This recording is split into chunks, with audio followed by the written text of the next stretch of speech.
함께 봉독하겠습니다.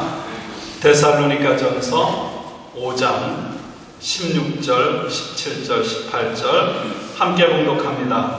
항상 기뻐하라, 쉬지 말고 기도하라, 범사에 감사하라. 이것이 그리스도 예수 안에서 너희를 향하신 하나님의 뜻이니라. 아멘. 2013년 한 해를 보내면서 그리고 추수감사주의를 맞이하면서 제 마음속에 가득한 생각은 한 가지입니다. 감사하다. 모든 것이 감사하다. 이것입니다. 하나님 감사합니다. 하나님께서 지금까지 함께 해주시고 베풀어 주신 은혜를 기억하고 감사합니다. 또한 오늘 이 자리에 있도록 허락하신 하나님 은혜에 감사합니다. 저는 사도 바울의 신앙 고백을 오늘 이 아침에 저의 고백으로 삼습니다. 나의 나 된 것은 하나님의 은혜였습니다. 모든 것이 하나님의 은혜였습니다.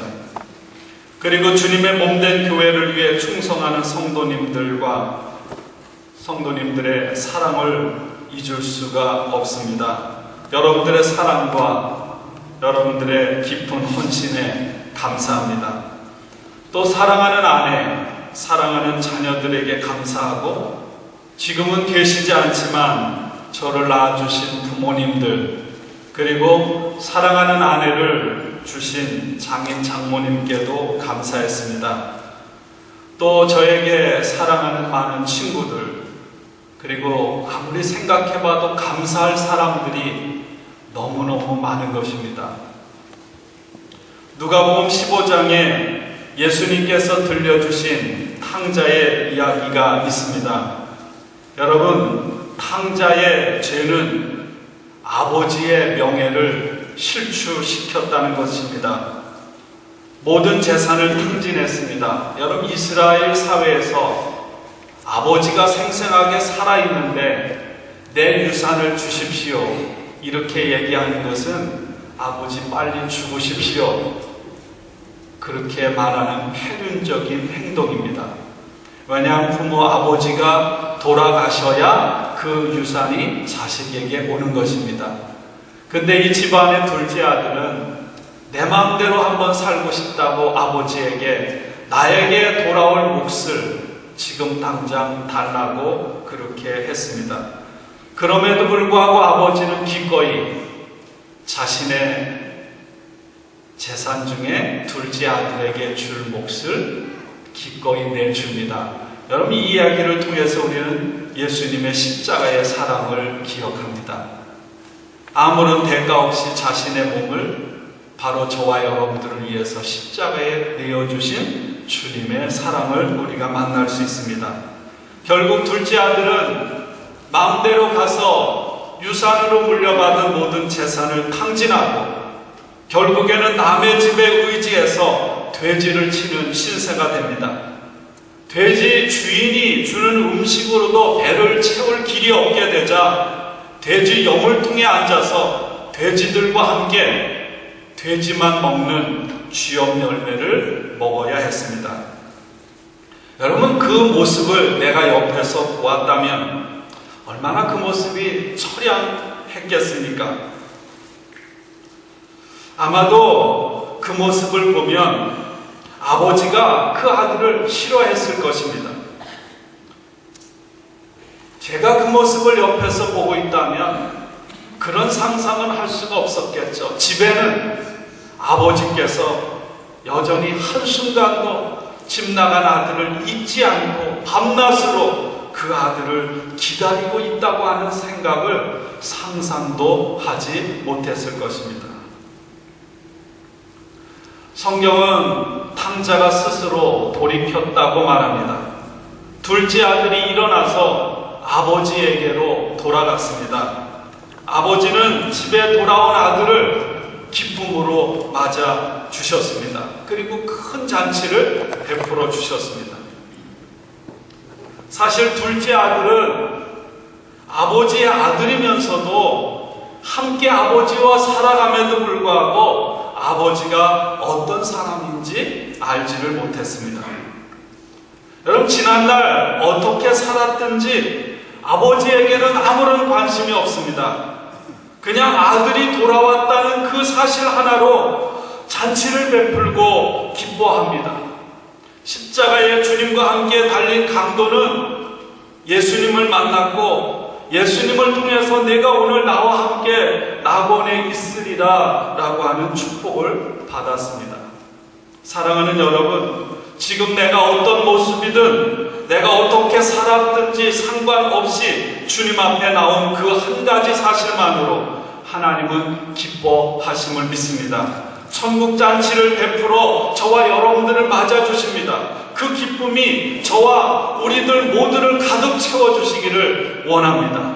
아버지 하나님이 어떤 분인지 여러분 알고 계시나요?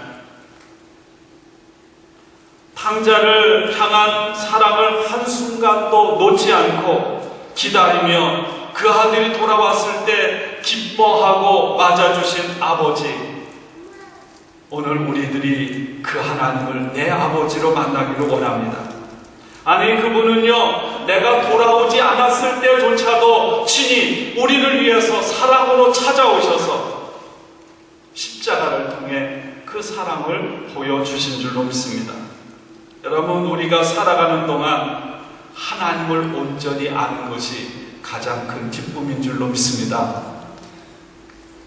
욥기 13장 15절에 우리가 좋아하는 말씀입니다. 다른 번역본에 이렇게 나와 있습니다. 그가 나를 죽이실지라도 나는 그를 신뢰할 것입니다. 욥의 고백입니다. 사랑하는 아내, 10명의 사랑하는 자식들을 잃고 모든 재산을 잃고 가진 모든 것을 다 잃은 아무것도 없는 사람이 하나님 앞에 드린 고백입니다. 하나님이 비록 내가 원하는 것을 주지 않을지라도, 하나님이 나에게 있는 것을 몽땅 가지고 가셨을지라도 나는 하나님을 신뢰합니다. 나는 하나님을 사랑합니다. 라고 하는 욥의 고백입니다. 오늘 추수감사주일에 우리들이 가장 많이 읽고 묵상하는 말씀 중에 하나가 우리가 찬송도 불렀는데 하박국 선지자의 말씀입니다. 하박국 선지자 또한 욥과 같이 물질의 축복이 없다고 할지라도 계속해서 하나님을 신뢰하고 하나님을 사랑해야 함을 우리에게 가르치고 있습니다. 비록 무화과 나무가 무성치 못하며 포도나무에 열매가 없으며 감람나무에 소출이 없으며 밭에 먹을 것이 없으며 우리의 양이 없으며 외양간에 소가 없을지라도 나는 여호와로 말미암아 즐거워하며 나의 구원의 하나님으로 말미암아 기뻐하리로다. 오늘 추수감사주일 아침에 이 고백이 우리들의 진정한 고백이기를 원합니다. 정말로 우리가 하나님을 사랑한다면 하나님께서 우리에게 무엇을 주셨기 때문에 하나님을 사랑하는 것이 아니라 바로 나를 위해 십자가에 죽으신 그 한 가지 사실 때문에 여러분 하나님을 사랑하고 주님을 사랑하는 저와 여러분들이 되기를 원합니다. 어떤 분은 1년 동안을 지나면서 쉬지 않고 열심히 일했는데 거둔 것 남은 것이 없는 분들이 있습니다. 여전히 작년과 똑같은 어려움 속에 허덕이는 분들이 많습니다. 그럼에도 불구하고 하박국 선지자처럼 하나님으로 인해 즐거워하고 십자가의 죽음을 통한 감당할 수 없는 사랑과 은혜로 인해 오늘 이 시간 감사와 기쁨이 우리 가운데서 충만하기를 원합니다. 하나님의 사람, 하나님의 아들, 하나님의 딸로 우리가 살아가면서 여러분 하나님 앞에 범할 수 있는 가장 큰 죄 중에 하나가 이것입니다. 다른 사람들, 특별히 예수 믿지 않는 사람들에게 내가 하나님의 아들, 하나님의 딸로 영적으로 얼마나 부요하고 충만한 사람인가를 보여주지 못하는 사람이 하나님 앞에 가장 큰 죄를 범하는 사람입니다. 하나님을 믿으면서도 비록 내가 몸은 병들 수 있습니다. 물질이 없을 수 있어요. 사업이 망할 수 있습니다. 그렇지만 내가 하나님을 믿으면서도 우리가 초라한 영적인 삶을 살아간다면 하나님을 모르는 사람들이 우리를 통해서 만나는 하나님을 어떻게 보겠습니까? 하나님을 가리켜서 아무것도 갖지 못해서 자식에게 좋은 것조차 주지 못하는, 아픔만 주고 불행만 주고 그런 초라한 아버지와 같은 하나님을 저들이 만나니까 여러분 우리는 두려워해야 할 거예요. 사도 바울은 빌립보서에서 이렇게 고백했습니다. 내가 어떠한 형편에 처하든지 자족하기를 배웠습니다. 사랑하는 여러분, 한번 물어볼게요.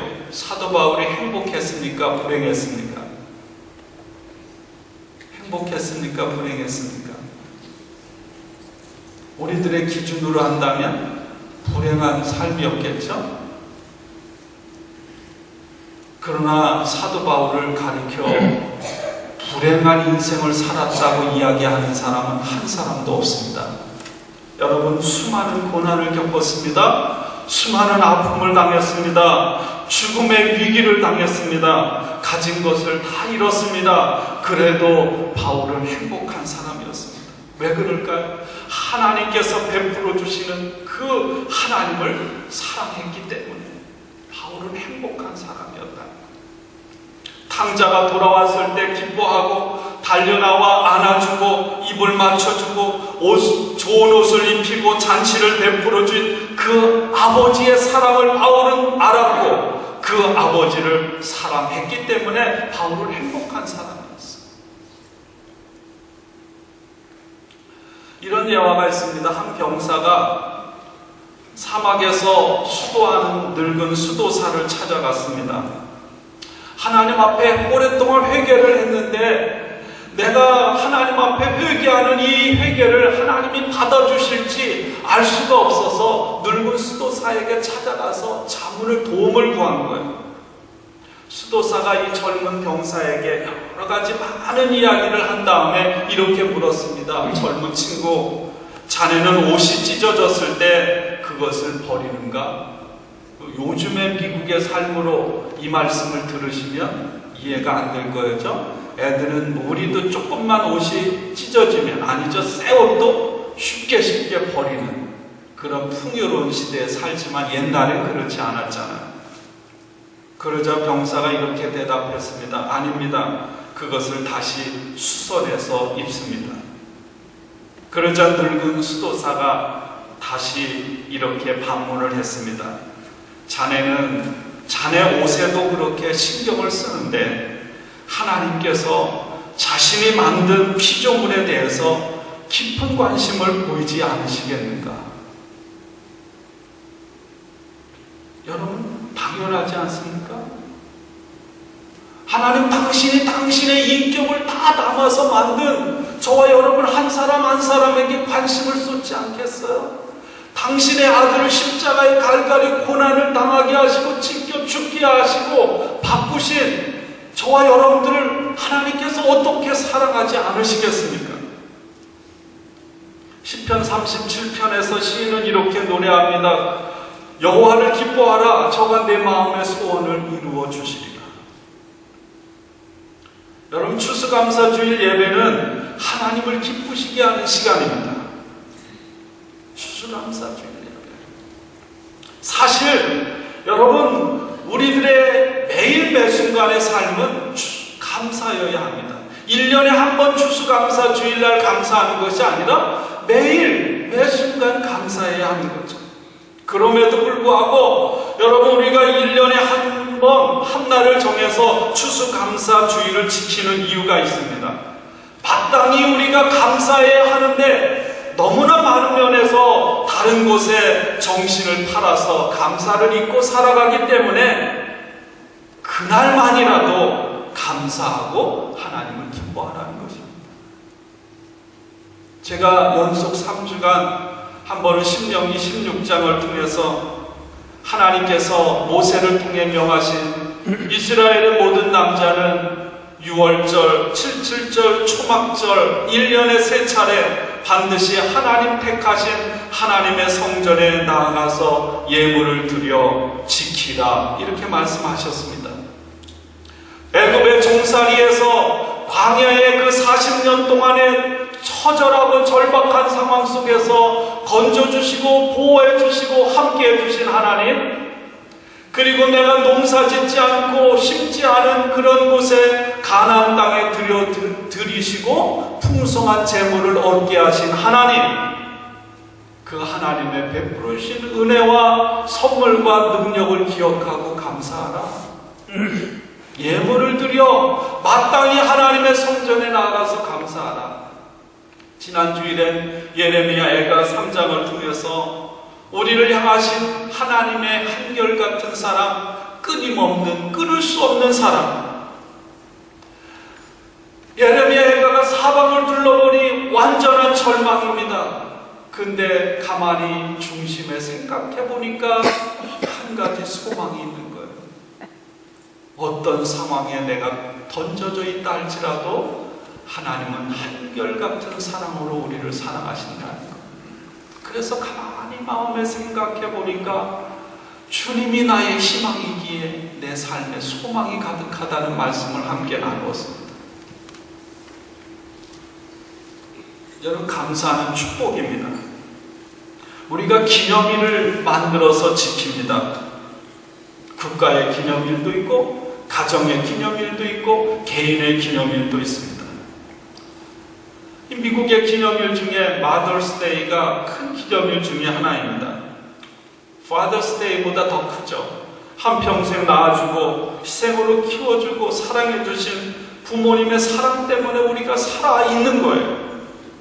아이들은요, 키워도 말지만 쉬지 않고 부모에게 맡겨놓은 것도 없는데 당당하게 이거 해달라 저거 해달라 요구하고 때를 쓰고 안 되면 투정을 부리고 그럽니다. 그런데 마더스데이를 만들어 놓음으로 인해서 1년에 한 번 그날만이라도 어머니를 사랑하는 마음으로 선물도 준비하고 어머니를 한번 기쁘게 해드려야 한다고 하는 의미를 담고 있는 거죠. 어머니는 자식이 주는 선물이나 용돈을 받으면 기쁩니다. 그런데 여러분, 어머니나 부모가 그 받은 선물 때문에, 돈 때문에 기쁜 게 아니에요. 자식이 그래도 부모의 사랑을 알아주고 감사하는 마음을 가지고 있구나, 그것 때문에 기쁜 것입니다. 오늘 우리들이 추수감사 주일에 구별하여 시간을 드리고 우리의 몸을 드리고 우리의 마음을 드리고 또 정성껏 구별하여 예물을 드리고 감사의 고백과 더불어 기쁨으로 예배를 드리는 의미가 바로 여기에 있는 거예요. 여러분, 감사하지 않는 것은요, 은혜를 모르는 것입니다. 감사는 아무나 하는 게 아니고요, 감사는 특권이고 하나님이 주신 은혜인 줄로 믿습니다. 누가복음 17장에 예수님께서 10사람의 나병 환자를 고쳐주셨습니다. 여러분, 나병 환자는 세상에서 절망적인 사람입니다. 그들이 예수님이 지나간다는 소식을 듣고 부르짖었습니다. 저희를 고쳐주십시오. 예수님께서 그들의 부르짖음을 듣고 제사장에게 가서 몸을 보이라고 했습니다. 이 말은 무슨 말이냐 하면, 제사장에게 가서 내 병이 나았음을 확인하고 제사장이 비로소 내 병이 나았다 선포하면 그 사람은 가정으로 돌아갈 수 있고 공동체 사회로 돌아갈 수 있고 하나님 앞에 나아가서 예배드릴 수 있는 것입니다. 제사장이 그렇게 하지 않으면 돌아갈 수가 없는 거예요. 10명의 나병 환자들이 제사장에게로 가는 도중에 병이 깨끗하게 나았습니다. 그런데 10명 중에 한 사람만 가던 길을 돌이켜 예수님 앞에 돌아와서 감사를 드렸습니다. 예수님께서 이렇게 말씀하셨어요. 10사람이 깨끗하지 해지지 않았느냐? 그런데 9사람은 어디 있느냐? 하나님께 영광을 돌리러 되돌아온 사람은 이 이방 사람 한 명밖에 없느냐? 물으셨습니다. 하나님의 은혜, 예수님의 사랑을 입고도 감사하지 못하고 사는 사람들을 향한 주님의 안타까운 마음입니다. 바로 오늘 우리들을 향해 주시는 주님의 말씀이기도 합니다. 예수님은 이 이야기를 통해서 감사의 중요함을 가르치신 것입니다. 여러분, 감사가 있어야 나병이 치유되는 있을 수 없는 엄청난 기적이 비로소 완성이 되는 거예요. 10명 모두가 다 돌아가다가 제사장에게 가다가 병은 나았지만 완전한 기적으로 치유받은 사람은 단 한 사람이라는 거예요. 감사함으로 주께 돌아온 이 한 사람만이 완전한 치유의 기적을 체험했다는 것입니다. 무슨 일을 하든지 이 말은 우리가 깨닫는 것은 마지막에 감사가 없다면 완전한 것이 아니라는 거예요. 우리는 지나간 일, 그리고 최근의 일, 지금의 일들을 기억하고 헤아려서 여러분, 우리 마음 깊은 곳에서부터 하나님 앞에 마땅한 감사를 드려야 할 줄로 믿습니다. 여러분, 감사는 저절로 안 되잖아요. 감사는 자연스럽지 않습니다.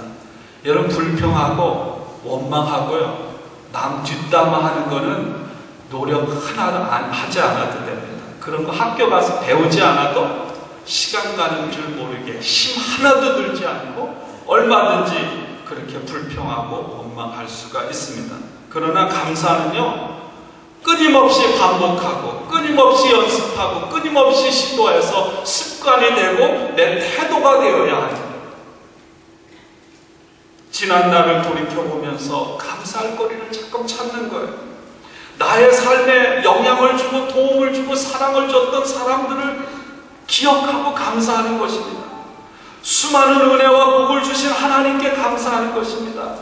나로 하여금 오늘 생명을 주시고 나에게 생각할 수 있는 그런 능력을 주시고 아름다움을 주시고 내가 가진 수만 가지 일들을 다 헤아려 보니까 이 모든 것이 다 받은 거예요. 그거에 대해서 감사하는 것입니다. 어떤 사람이 감사할 수 있을까요? 내 힘으로 내가 쌓아놓았다. 교만한 사람은 감사할 수가 없습니다. 나에게 있는 모든 것, 내가 누리는 모든 축복, 내가 누리는 모든 은혜, 나는 받을 자격이 없는데, 이것을 받을 만한 권리도 없는데 나에게 이런 것을 주시다니, 그런 사람들만이 감사할 수 있는 것입니다. 토마스 켈리라고 하는 분이 이런 얘기를 했어요. 우리가 큰 것들을 구하며 기도하고 평범하고 작은 선물들, 사실은 전혀 작지 않은 선물들은 잊어버립니다. 작은 것들에 감사하지 못하는 사람에게 하나님께서 어떻게 큰 것을 맡기실 수 있겠습니까? 사랑하는 여러분, 언제나 마음을 담아 내 삶에 일어나는 모든 일로 인해 감사하며 하나님을 찬양하고 기뻐하시기를 주님의 이름으로 축원합니다. 사도 바울이 로마 교회 교인들에게 편지하면서 하나님을 무시하는 사람들을 이렇게 표현했습니다. 하나님을 알 때 하나님을 영화롭게도 아니하며 감사하지도 아니하고. 로마서 1장 21절입니다. 로마 사회가 도덕적으로 영적으로 무너졌습니다. 그 무너진 소망이 없는 사회에 나타난 두 가지 특징이, 첫째는 하나님 창조주 되시는 하나님을 인정하고 예배드리지 않는 것, 또 하나는 감사하지 않은 것이었다는 거예요. 마땅히 감사합니다, 고맙습니다, 그 감사를 표현하고 살아가야 함에도 불구하고 감사를 싫어했다고 하는 것입니다. 여러분, 우리 주변에는 이 소중한 말이 너무나 흔하게 그렇게 남발되는 경우가 많아요. 전화를 해도 기계를 통해서 감사합니다. 여러분, 그럴 때 감사하다는 거 안 느끼죠? 기계로 감사합니다 이런 건 별로 감사한 거 아니에요. 뭐 쇼핑 이런데, 여기는 덜하지만 한국 같은 데 가면 지하실까지 엘리베이터 층층마다 이쁜 젊은이들이, 멋있는 이쁘고 멋있는 남녀들이 그냥 정성을 다해서 인사하고 90도 절을 하고 감사합니다. 너무 주변에 보면 그런 것들이 넘쳐요. 그래서 그냥 그저 그런 대로 넘길 때가 얼마나 많은지 몰라요. 그러나 솔직히 온 마음을 담아서 누군가를 향해 내가 감사합니다, 아니면 누군가가 나에게 감사합니다, 고맙습니다 한마디 할 때 여러분 그것이 사람을 살리기도 하고 엄청난 기적을 가져오는 거 여러분 경험하시지 않습니까? 사도 바울은 오늘 말씀에 범사에 감사라고 했습니다. 범사에 감사. 범사라는 것은 모든 일을 말합니다. everything. 모든 것, 모든 환경, 모든 처지를 말합니다.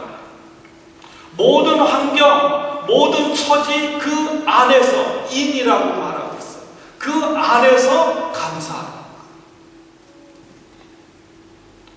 내가 뭐 사업이 잘 되고 어떤 좋은 일이 있으면 감사하고 기뻐한다면, 그렇지 않은 일에도, 어려운 일에도, 속상한 일에도 우리는 감사해야 되는 것. 그것이 모든 일에 감사. 이 모든 일이라는 것은 또 이런 것을 포함하고 있습니다. anytime, 항상, 매 순간 그런 의미도 담고 있습니다. 다른 말로 말하면 감사는 어쩌다가 상황에 따라 한 번 하는 것이 아니라 주님 앞에 가는 그 순간까지 하나님의 사람으로 마땅히 해야 되는, 평생에 걸쳐서 해야 되는 그런 평생 감사인 줄로 믿습니다.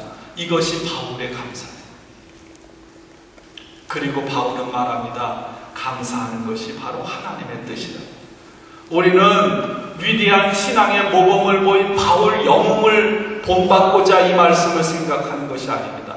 바울이라는 사람이 하나님의 사랑과 예수님의 십자가의 사랑과 하나님의 은혜를 체험하고 나서 생명을 다 바쳐 하나님 앞에 감사했듯이 바로 이 시대를 살아가는 내가 내 삶의 자리에서 나도 하나의 거울이 되어서 나도 그렇게 살아가기를 원하기에 하나님께서 우리에게 주신 말씀인 줄로 믿습니다. 디모데, 영적인 아들 디모데에게 바울이 편지하면서 이렇게 말했습니다. 디모데전서 4장에 하나님께서 지으신 모든 것이 선함에 감사함으로 받으면 버릴 것이 없나니 하나님의 말씀과 기도로 거룩하여집니다. 여러분 무슨 말일까요? 내가 감사할 때, 모든 일을 내가 감사함으로 받으면 이 세상을 창조하셔서 오늘도 운행하시고 모든 주권과 권세와 능력을 가지고 계시는 그 하나님의 돌보심 안에 그 하나님의 주권 아래 내 삶이 놓여져 있다. 그 하나님은 어떤 분인가? 나에게 사랑하는 아버지가 되셔서 우리의 모든 상황을 다 꿰뚫어 보시고 이해하고 우리를 그 상황 가운데서 인도하고 건져주고 도와주시는 아버지 하나님이라는 거예요. 그 하나님을 우리가 체험할 수 있다는 것입니다. 사랑하는 성도 여러분, 오늘 바울의 이 권면처럼 바울이 예수를 통해 이런 고백을 했던 것처럼 모든 환경에서, 모든 처지에서 감사하는 성도가 되시기를 주님의 이름으로 축원합니다. 우리가 처하는 모든 상황과 환경과 문제들을 내가 하나님 앞에 말씀을 의지하고 말씀을 붙잡고 기도로 하나님 앞에 아뢰면 하나님께서 책임지신다는 거예요. 여러분, 오늘 이 추수감사절 아침에 내가 감사할 것이 무엇입니까? 제가 주보 칼럼에 청교도들의 7가지 감사 조건, 이것을 썼습니다. 영국의 청교도들이 신앙의 자유를 찾아 미국에 도착, 추운 겨울을 지나고 그리고 거의 절반의 사람들이 추위와 굶주림으로 죽어야 했습니다. 인디언들의 도움을 받아 농사를 지었지만 흉년으로 인해서 거둔 것이 없습니다. 그럼에도 불구하고 1621년 첫 추수를 마치고 하나님 앞에 그들은 함께 모여 감사했다는 거예요. 그것이 추수감사절의 시작입니다. 청교도들이 이 신앙의 자유를 찾아 이 미국 땅에 도착해서 얼마 있다가 이들은 7가지의 감사의 조건을 하나님 앞에 드렸습니다. 첫째, 180톤 밖에 안 되는 작은 배이지만 그 배라도 주심을 감사합니다. 둘째, 평균 시속 2마일로 항해했으나 117일간 계속 전진할 수 있었음을 감사합니다. 셋째, 항해 중 2사람이 죽었으나 한 아이가 태어났음을 감사합니다. 넷째, 폭풍으로 큰 돛이 부러졌으나 파손되지 않았음을 감사합니다. 다섯째, 여자들 몇 명이 심한 파도 속에 휩쓸렸지만 모두 구출됨을 감사합니다. 여섯째, 인디언들의 방해로 상륙할 곳을 찾지 못해 한 달 동안 바다에서 표류했지만 결국 호의적인 원주민이 사는 곳에 상륙하게 해주셔서 감사합니다. 일곱째, 고통스러운 3개월 반의 항해 도중 단 한 명도 돌아가자는 사람이 나오지 않았음을 감사합니다. 한마디로 말하면 그들은 엄청난 어려움을 통과했습니다. 감사할 수 없는 상황이었음에도 불구하고 그들은 하나님 앞에 감사했다는 것입니다. 사도 바울은 우리에게 범사에 감사라고 했습니다. 어떤 것은 감사하고 어떤 것은 불평하는 것이 아니라 모든 것에 감사하라고 우리에게 말씀했습니다. 여러분, 추수감사 주일을 예배를 드리고 한 주간을 살아가면서, 또 목요일은 추수감사절 아닙니까? 한 주간을 살아가면서 이 청교도들처럼 나는 최소한 7가지만이라도 감사할 조건을 찾아서 하나님 앞에 감사하고, 또 우리의 삶에 많은 사랑을 베풀어 주신 사람들에게 감사하는, 그것을 적어놓고 그리고 감사를 표현하는 그런 저와 여러분들이 될 수 있기를 주님의 이름으로 간절히 축원합니다. 그래서 여러분, 내년도 감사절에 한번 그것을 펼쳐보세요. 나는 지난해 어떤 것으로 감사했는가? 나는 올해는 무엇으로 하나님 앞에 감사할까? 저희가 오랫동안 멕시코 깜보 학교와 양로원을 돕기 위한 사랑의 선물을 준비했습니다. 여러분, 우리도 살기 어려운데 그래도 이런 작은 사랑을 나눌 수 있음에 감사드립니다. 여러분, 주변에 어려움 가운데 있는 분들이 있고요. 또 이곳에 유학을 왔던, 또 삶의 어려움 때문에 홀로 됐든지 고립돼서 외로움 가운데 살아가는 사람들이 있습니다. 추수감사절 같은데 그런 분들을 함께 집에 초청해서 함께 기도하고 사랑을 나누고 음식을 나눈다면 우리의 그 작은 행동은 그 사람에게 말할 수 없는 소망과 힘과 용기와 살아갈 의미를 가져다 줄 줄로 믿습니다. 여러분, 우리가 그런 사랑을 힘입고 여기에 살아있기 때문에 우리 또한 그렇게 구체적으로 최소한 한 주간 7가지만이라도 감사할 조건을 찾고, 그리고 그 은혜를 받은 자로 작은 사랑을 함께 나누는 일에 함께 마음을 쏟고 삶을 드리는 우리 모든 성도들 되시기를 주님의 이름으로 간절히 축원합니다. 우리 함께 시간 기도하겠습니다.